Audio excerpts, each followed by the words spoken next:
Your main indications for giving contrast are tumor, infection, or inflammation or demyelination.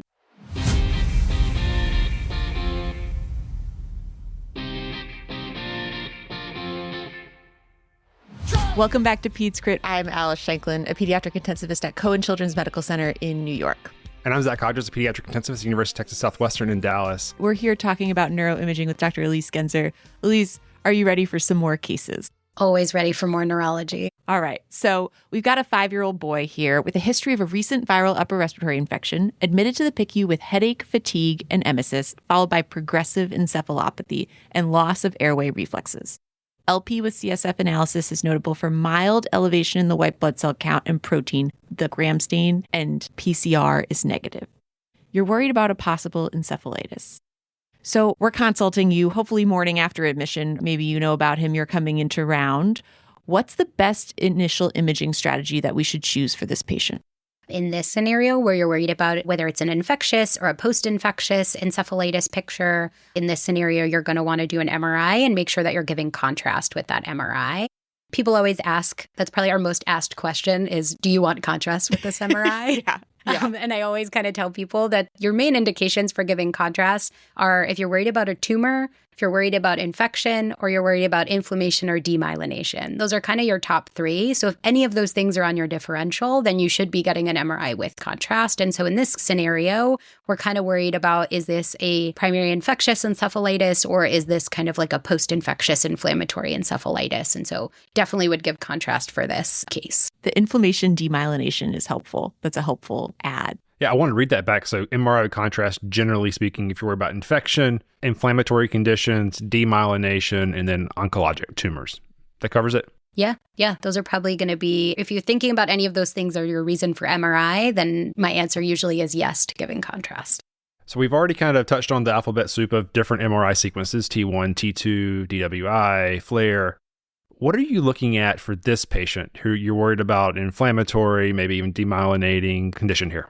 Yeah, so the age of this boy presenting with kind of an encephalopathy picture after a recent viral illness without any clear like infectious source on your LP does make me think of like a post-infectious process. The age makes me think about things like ADEM, which is acute disseminated encephalomyelitis, which is an inflammatory and demyelinating condition. In this kind of scenario, I would be looking at the FLAIR sequence, which is a T2 weighted image that just makes the ventricle fluid look dark instead of bright so that you can easily see pathology surrounding the ventricles and it doesn't get lost in the signal from the CSF.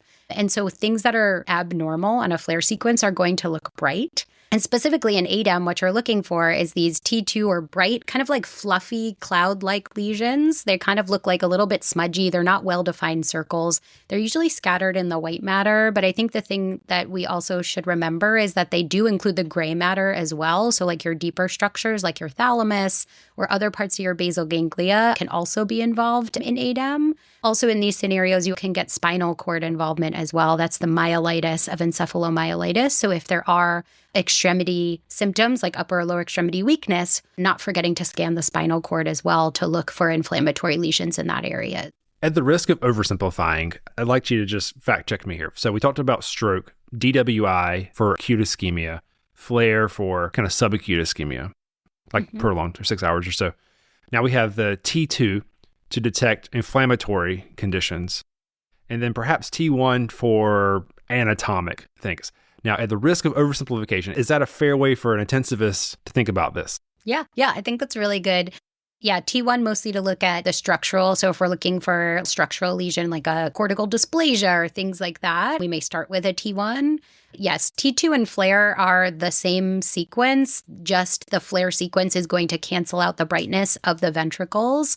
And so you might see the same pathology on those two images. And then yes, a DWI is going to be your most sensitive for acute ischemic strokes as well. And so yes, if you can remember those kind of 3 major sequences, I think you can get to looking at a lot of different pathology that you would see in the ICU. Wonderful. And then contrast for infection, tumor, inflammation, demyelinating. Learning so much already today. Yes. No, we'll still call you. We're still going to call you. And then we'll call nephrology too after that. Yeah. But you'll already know what you want, which is a great consult call. Yes. We're talking about neuroimaging today, but we're on the phone with you anyway. Is there any other labs or specific things you might want to do before this patient starts their treatment? Yeah, so if we are worried about ADEM or acute disseminating encephalomyelitis, one test that we do want to check for is MOG or myelin oligodendrocyte glycoprotein antibodies, because the majority of ADEM cases are going to be positive for that antibody. And so we would like that to be checked usually from the serum. It does not require CSF. It's actually more sensitive in the serum. And so you should be thinking about sending that testing in this patient. I don't think any other specific testing because you already have a lumbar puncture, and really making sure you're ruling out infection before we're starting anti-inflammatory treatments like high-dose steroids or IVIG, mostly in these scenarios, but really making sure that you're looking for that antibody MOG because it just helps in a discussion about prognosis and potential for relapse down the road. Great points. Shall we go to our next case? Let's do it. All right. So we have a 7-year-old. He's admitted to the PICU with blurry vision, headache, and dizziness, found to have mastoiditis and a possible epidural abscess on CT head. You're also worried about possible associated dural venous sinus thrombosis because of those neurologic findings. So what's the initial best imaging strategy that we should take with this patient to evaluate for possible dural venous sinus thrombosis? Yeah. Now that it's been winter time, we've been seeing a lot of these cases, kids with, abscesses and then having secondary sinus venous thromboses as complications. So it's always good to have on your differential for anyone with intracranial infection because of where these infections are happening. They're really close to the surface and really close to those venous sinuses. And they basically cause almost like an inflammatory thrombophlebitis. They surround the venous sinuses and cause clots and inflammation in that area. So definitely good to keep on your differential. So a non-contrast head CT is probably not your best bet to look for a sinus venous thrombosis. What you're really looking for is doing dedicated venous imaging. So whether that is a CT venogram or an MR venogram are going to be your most sensitive tests in order to actually look at the veins and look for those clots in those areas. It seems confusing to me because we have a CT venogram that, as I understand, requires contrast. And then there's an MRI venogram that maybe doesn't require contrast. Will you help it make sense to me?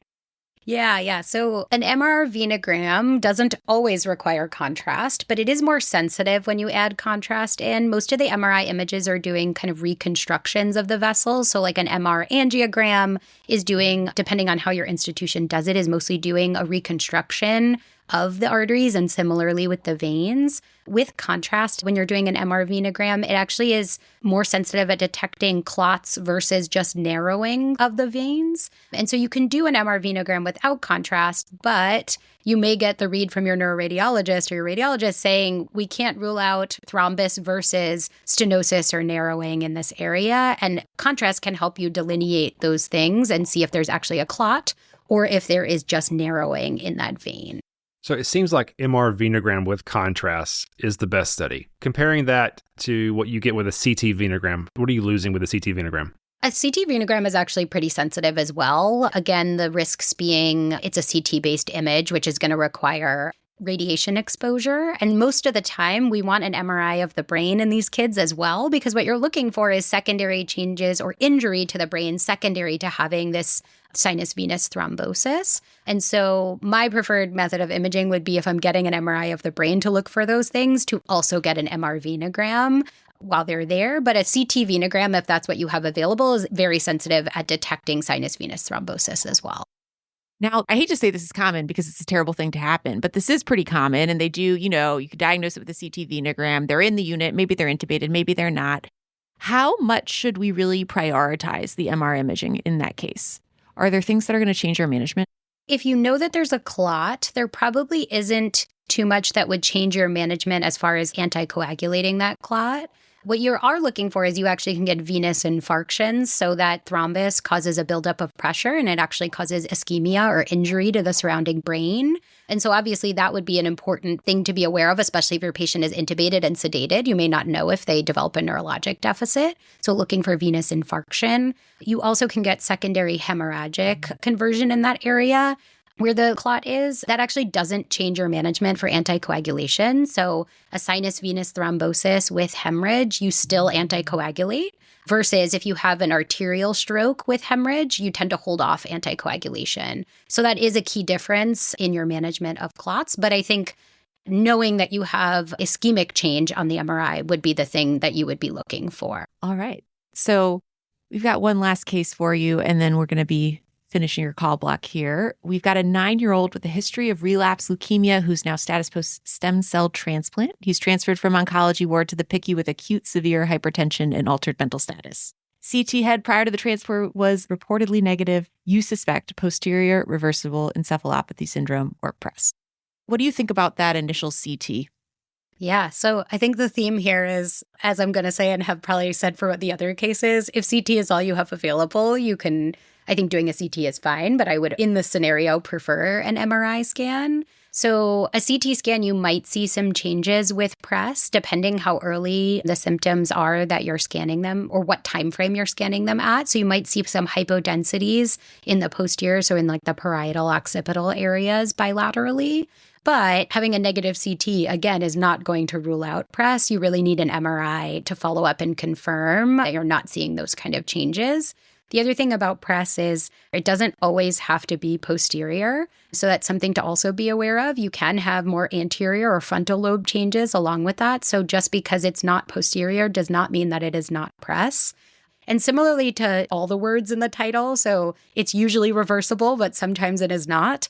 Commonly, people present with encephalopathy, but not always. And so all of those words are in the classic scenario. But if you have a situation where you're clinically are worried about PRES, they had hypertension, they have new seizures or new neurologic symptoms, just because it doesn't fit that typical pattern doesn't mean that it isn't PRES. You know, this patient with the morbidities of leukemia and stem cell transplant, the differential diagnosis for intracranial pathologies is quite long here. This would be a patient that I'd love to have a contrasted MRI study. With that caveat, is PRES something that you can diagnose on MRI brain without contrast? Yeah, so you can diagnose PRES. Mostly you're seeing T2 flare changes. So you're going to see bright changes, again, typically in the parietal occipital lobes, but sometimes more in the frontal areas as well. Sometimes you can see some diffusion restriction. So we were talking about the DWI sequence. You can sometimes see some changes with PRES. And you can see those changes all without contrast. In some percentage of PRES, there is contrast enhancement surrounding those areas. But a lot of these kids have a lot of systemic complications. So, if this kid does have renal failure or toxicities from their chemotherapy, you still can diagnose PRES without contrast. However, like you said, things like infection, things like other inflammatory conditions are also on your differential. And so you may want to consider giving contrast to rule out other conditions, but you can diagnose PRES without contrast alone. So you get that T2 flare, so water is bright, CSF is dark, and you'll be able to see it. I think this is a wonderful conversation. I selfishly always learn so much chatting with experts in our field. And, neuroimaging is something that it's really important for our patients. Patients come to the ICU all the time with life-altering, life-threatening diagnoses and complications, and we need to know exactly what study to get immediately so we can intervene and take care of our patients to the best of our ability. I really appreciate your time with us. Thank you so much for sharing your knowledge, and we're so excited to share it with our listeners. Thanks for having me. Yeah.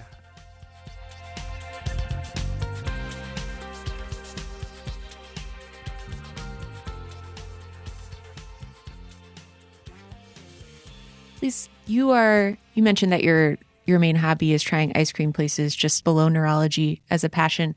And you also are from the New York metro area. Is that correct? That is correct. Do you have any ice cream places in the New York metro area that you'd like to recommend? Thank you so much for asking. I've been waiting for this question all episode. This is my true expertise. Good. My actually favorite ice cream place is in the New York metro area called Ample Hills. They have locations in Brooklyn as well as in Manhattan as well. And it is fantastic. They also ship pints nationwide. So for those of you that don't live in the New York metro area, you can have their ice cream shipped to you at your house. A general recommendation. Well, thank you again for joining us. We appreciate it so much. Thanks for having me.